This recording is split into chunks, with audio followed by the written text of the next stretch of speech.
जय हिंद, नमस्कार साथियों। आज के सेशन में हम लोग बात करने वाले हैं संज्ञा यानी कि नाउन। अगर आपने नाउन के बारे में थोड़ा सा भी पढ़ रखा है, चाहे इंग्लिश हो चाहे हिंदी में हो, तो यहाँ पर चीज़ें आपके लिए और भी आसान होने वाली है। अगर आपने नहीं पढ़ा है तब भी कोई दिक्कत की बात नहीं, क्योंकि यहाँ पर पढ़ाने का जो तरीका है वो यही रहता है कि आपको ज़्यादा से ज़्यादा सिखाया जाए और वो चीज़ें आपको लंबे समय तक याद भी रहें, है ना।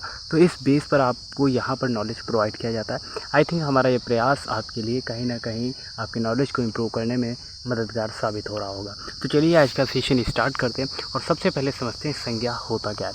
बेसिकली संज्ञा, अगर मैं आप मेरी भाषा को सिर्फ और सिर्फ समझने का प्रयास करें, यहाँ पर क्या लिखा है वो मैंडेटरी नहीं है। जो मैं आपको बता रहा हूँ वो आप ध्यान से सुनिए, ठीक है ना। पांचों इंद्रियां जो होती हैं वही आपको सिखा रही होती हैं। आपको लगता है जो आप देख रहे हैं उससे कोई फ़र्क नहीं पड़ता, ऐसा नहीं है।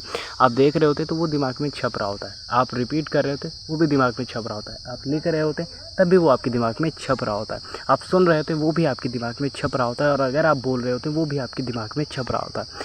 कहने का मतलब ये है कि बातों के माध्यम से मैंने आपको पाँचों इंद्रियों के बारे में बताया है और उन इंद्रियों से ही आप सीखते हैं, है ना। तो यहाँ पर ऐसा नहीं है कि आप कोई एक इंद्रिय से भी काम कर रहे हैं तभी आप चीज़ों को सीख सकते हैं, है ना। समझ गए होंगे। अब बात कर लेते हैं संज्ञा बेसिकली होता क्या है। संज्ञा देखिए, किसी भी व्यक्ति, वस्तु या फिर जगह के नाम को क्या कहते हैं, संज्ञा कहते हैं। मोटा मोटा ये डेफिनेशन इसकी हो गई, ठीक है ना।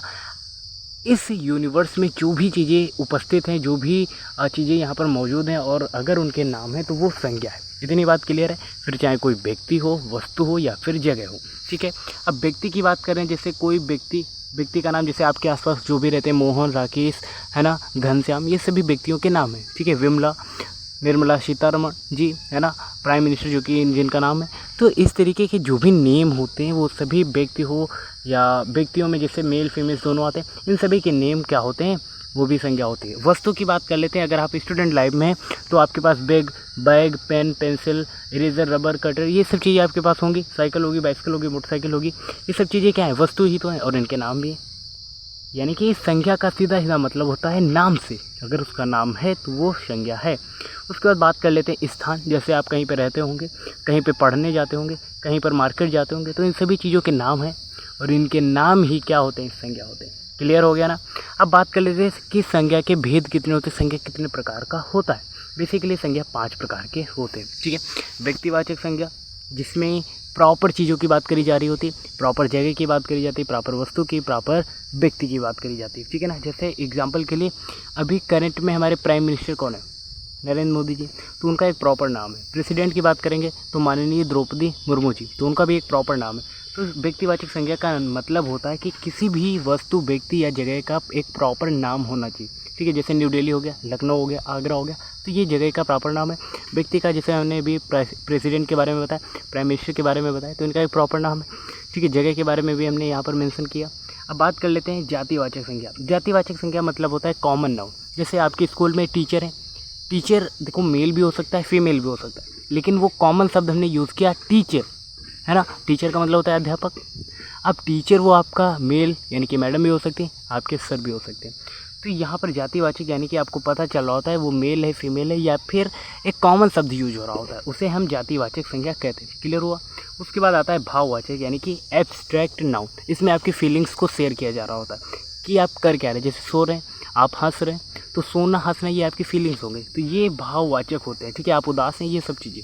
उसके बाद आता है द्रव्यवाचक संज्ञा। द्रव्यवाचक यानी कि मटेरियल नाउन। जैसे दूध दही से बनी चीज़ें, ये भी द्रव्यवाचक होगी, ठीक है। इसके साथ साथ आप गोल्ड, सिल्वर, ये सब चीज़ें, इनसे बनी चीज़ें, ये क्या होती है, मटेरियल नाउन यानी कि द्रव्यवाचक संज्ञा होती है। क्लियर हो गया। उसके बाद आता है समूहवाचक संज्ञा यानी कि कलेक्टिव नाउन। यहाँ पर ग्रुप्स की बात हो रही होगी, जैसे ग्रुप ऑफ पीपल, लोगों का समूह, ग्रुप ऑफ स्टूडेंट, छात्रों का समूह, इस तरीके के। अब जैसे क्रिकेट आप खेलते हैं तो वहाँ पर लड़कों का समूह हो सकता है, लड़कियों का भी समूह हो सकता है। डिपेंड करता है कि वो क्रिकेट हो किसका रहा है, वुमेंस का हो रहा है या फिर मेंस का हो रहा है ना। तो समूहवाचक यानी कि कलेक्टिव नाउन, जहाँ पर समूह की बात हो रही होगी, जहाँ पर ज़्यादा लोगों के इकट्ठे होने की बात हो रही होगी, समूह की बात हो रही होगी, ग्रुप की बात हो रही होगी। तो इस तरीके से आपने समझा कि संज्ञा क्या होता है। संज्ञा होता है नाम, फिर चाहे व्यक्ति, वस्तु या फिर जगह हो। उसके बाद हमने सीखा संज्ञा के प्रकार, वो कितने होते हैं, 5 प्रकार के। कौन कौन से हमने सीखे, जातिवाचक संज्ञा, व्यक्तिवाचक संज्ञा, भाववाचक संज्ञा, द्रव्यवाचक और समूहवाचक संज्ञा। इस तरीके से हमने कवर किया। पिछली क्लास में जो हमने पढ़ा था फटाक से उसको भी रिवीजन कर लेते हैं, क्योंकि रिवीजन बहुत ही इंपॉर्टेंट होता है। पिछली क्लास में हमने भाषा के बारे में पढ़ा था। भाषा मुख्य रूप से होता क्या है, अपने शब्दों को सेकंड पर्सन तक समझाना, या फिर सेकंड पर्सन जो हमें बातें समझा रहा होता है वो जो माध्यम यूज़ हो रहा होता है उसे हम भाषा कहते हैं। ठीक है ना। भाषा की डेफिनेशन यहाँ पर आप समझना चाहें तो सीधा सीधा मतलब ये होता है कि आप अपने विचारों को प्रकट कैसे कर रहे हैं, दूसरों को एक्सप्लेन कैसे कर रहे हैं। ठीक है ना। इसके तरीके हालांकि 3 होते हैं, यहाँ पर मेंशन 2 ही हैं, मौखिक भाषा और लिखित भाषा। मौखिक भाषा वो भाषा जिसमें हम बोल कर अपनी चीज़ों को प्रकट करते हैं, या फिर समझ रहे होते हैं चीज़ों को, या फिर समझा रहे होते हैं। ठीक है ना। तो ये होता है मौखिक भाषा। या फिर आप ओरल में, आपने कभी ओरल में एग्ज़ाम दिया होता है ना, वाइवा होता है आपका, तो वही होता है मौखिक एग्ज़ाम। उसके बाद रिटन एग्ज़ाम आपका होता है जिसमें आपको प्रश्नों के जवाब लिखने होते हैं। तो इस तरीके से चलता है। बाकी हमने भाषा और लिपि के बारे में डिटेल में बात करी थी। बाकी जैसे यहाँ पर जो भाषा दी गई है उसकी लिपि भी दी गई, आप डिटेल में पढ़ सकते हैं। और पिछली क्लास में भी हमने डीपली में बात करी हुई थी, समय नहीं था, समय के अभाव में ये वीडियो बनाई गई है। तो इसलिए जो भी आपको मान लीजिए शोर आ रहा है तो प्लीज़ मैनेज कर लीजिए। और लास्ट में यही कहना चाहूँगा कि छोटों को प्यार दें, बड़ों को सम्मान दें, और अपना व्यक्तित्व इस प्रकार विकसित करें कि महिलाएँ आपके पास सुरक्षित महसूस करें। जय हिंद, नमस्कार।